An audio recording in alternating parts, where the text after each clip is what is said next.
Demalia, shiko, duhet jem I hapur në diskutim, si gjithmonë me ty, nuk ka asnjë gjë të keqe që opozita proteston.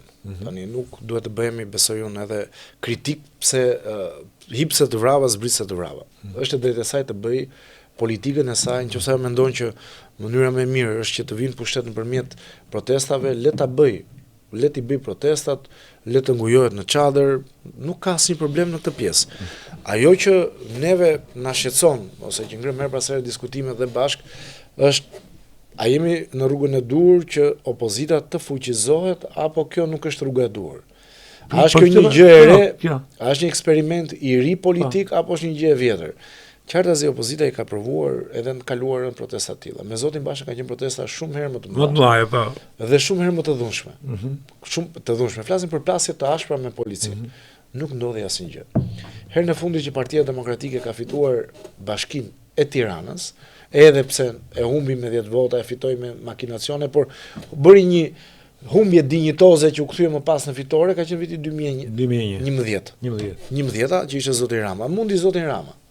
Me ato mundi, me procese, mundi, por pati një humbje me 10 vota, që ishte një sukses shumë I madh. Ishte me 4 e çon 10. Sepse në 2007 e humbën me 22.000 vota, Sokolo Dashi Ndjeri.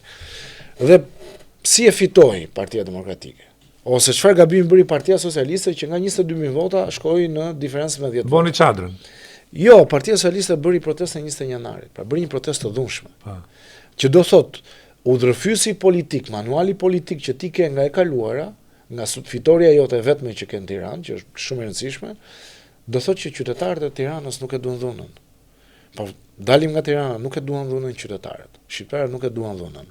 Dhe reagojnë ndaj dhunës. Dhe sot aq më pak sepse në të gjitha mënyrat po jetojnë jetën e tyre, kanë ndërtuar një. Nuk e duan. Pra nëse do ketë episode dhune, protestues polici mund të ketë një ngjarje të rëndë siç ishte ajo vrasja e Ardit të Rashës. E Klodian Rashës, ndjes vite më parë ku pati protesta të qytetarëve ndaj policisë sepse policia vrau një të pafajshëm. Pra aty dhuna justifikohet se vret shteti. Por në rastin konkret, një parti politike që do të vinë pushtet dhe zgjedh një rrugë të tillë, qartazi njerëzit nuk do të vinë shumë pak dhe njerëzit shumica nuk e do dhunën, nuk e do përplasjen. Pra ti e ke formulën që çfarë nuk duhet bësh.